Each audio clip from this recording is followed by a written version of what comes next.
Selamat datang di laporan aktualisasi dan habituasi nilai-nilai dasar, kedudukan, dan peran PNS untuk mendukung smart governance.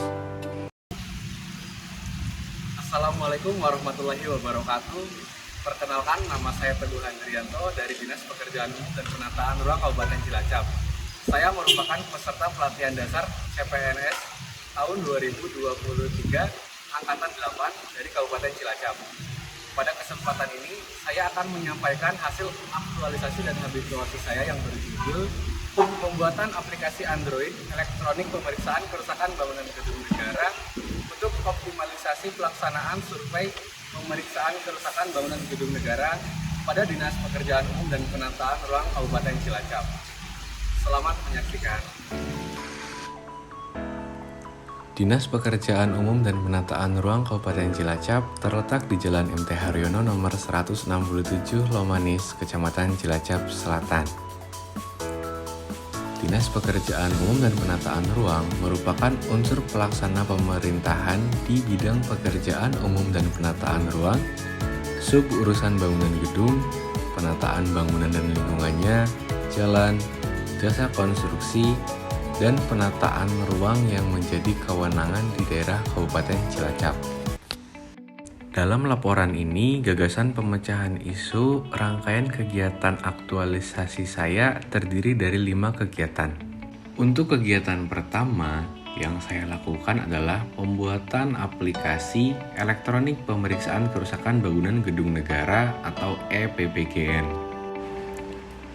Sebagai langkah awal kegiatan ini, saya mencari referensi pembuatan aplikasi di internet dengan cermat dalam meningkatkan kompetensi diri, mengimplementasikan nilai akuntabel dan kompeten.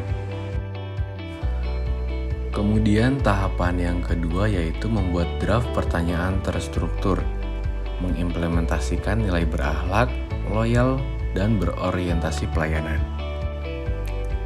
Langkah selanjutnya, saya melakukan diskusi dengan rekan kerja untuk menyelaraskan ide dan gagasan saya.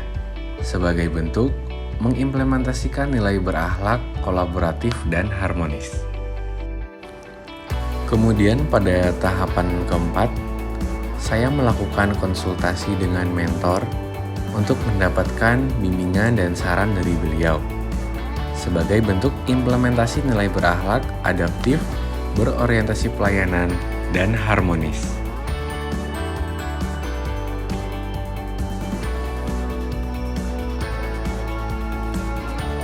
Tahapan selanjutnya, setelah melakukan konsultasi, saya membuat database output EPBGN. Kegiatan ini mengimplementasikan nilai berakhlak, adaptif, dan kompeten. Dalam pembuatan database ini, saya menggunakan format spreadsheet agar terhubung dengan database online. Tahapan terakhir pada kegiatan yang pertama yaitu saya menyelesaikan aplikasi EPBGN. Hal ini dapat mengimplementasikan nilai berakhlak yaitu adaptif, kompeten, dan berorientasi pelayanan. Dalam pembuatan aplikasi ini, saya menggunakan website e-konduler secara gratis. Aplikasi EPBGN ini diawali dengan menu login, kemudian kita akan menuju ke data bangunan. Ini berisi data-data tentang bangunan gedung yang kita cek kerusakannya. Setelahnya kita akan menuju ke komponen-komponen bangunan, yaitu komponen apa saja yang harus kita periksa untuk mendapatkan persentase kerusakan dari bangunan tersebut.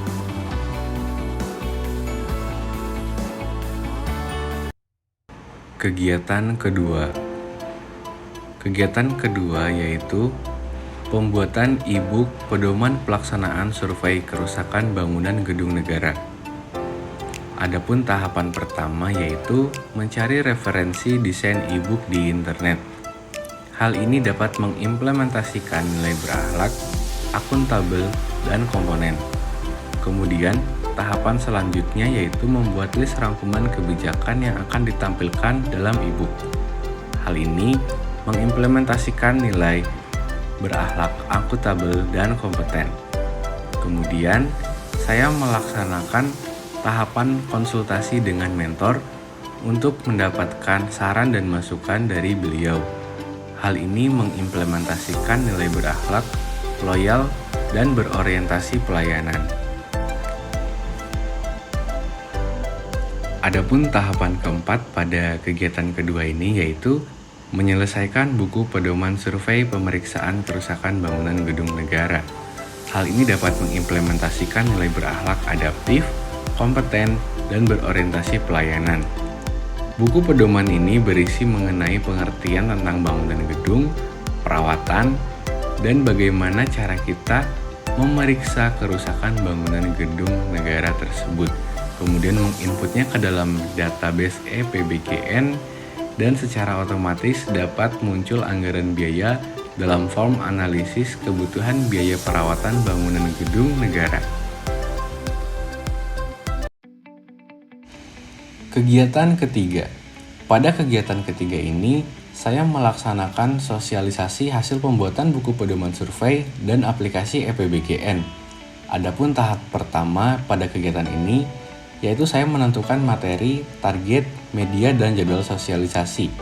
Hal ini dapat mengimplementasikan nilai berakhlak yaitu loyal, akuntabel, kompeten, dan harmonis.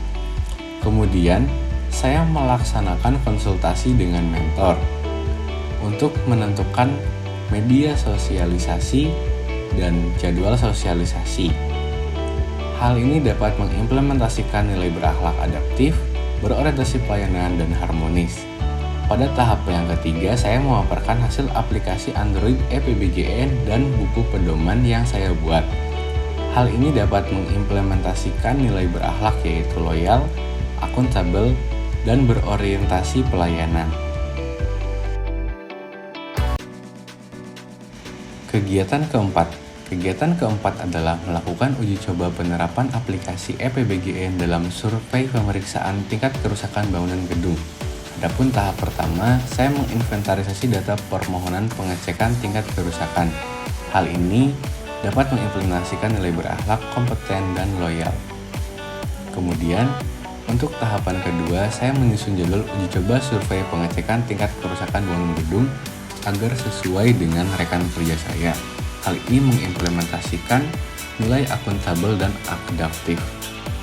Kemudian pada tahapan ketiga, saya melakukan pengukuran bangunan gedung negara yang mengalami kerusakan.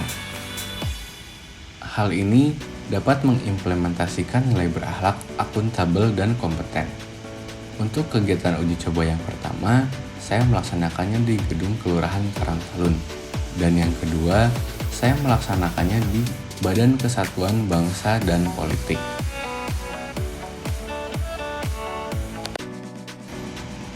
Setelah melakukan pengukuran, tahap keempat yaitu membuat laporan analisis kebutuhan biaya perawatan bangunan gedung negara. Hal ini dapat mengimplementasikan nilai berakhlak, loyal, dan akuntabel. Data hasil pengukuran akan terinput ke dalam database EPBGN. Kemudian, secara update data akan terinput ke dalam form analisis kebutuhan biaya perawatan bangunan gedung negara. Jadi untuk kedepannya, kita tinggal mengubah hyperlink agar form analisis dapat terinput secara otomatis.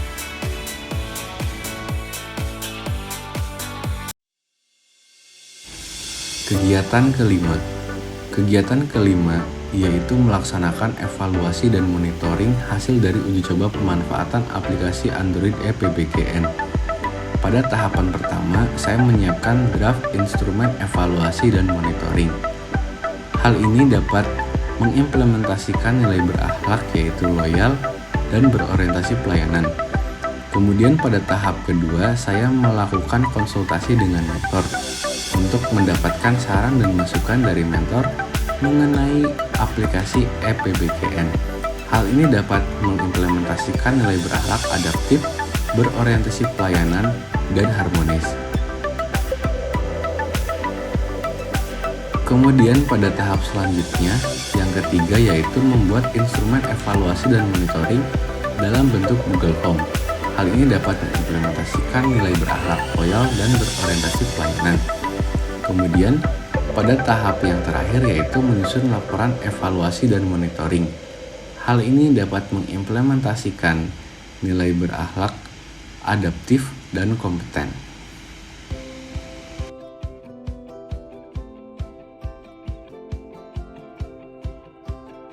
Saya mengapresiasi adanya aplikasi yang dibuat rekan kerja saya, yaitu Mas Teguh Andrianto, peserta Latsar tahun 2023. Dengan adanya media tersebut mempermudah saya dalam penugasan pembuatan analisis kebutuhan biaya perawatan bangunan gedung negara, karena sudah dapat input secara otomatis dari aplikasi yang rekan saya buat. Saya mengapresiasi adanya aplikasi dan buku panduan yang telah dibuat oleh rekan kerja saya. Dengan adanya media tersebut dapat meningkatkan keakuratan data hasil pengukuran di lapangan.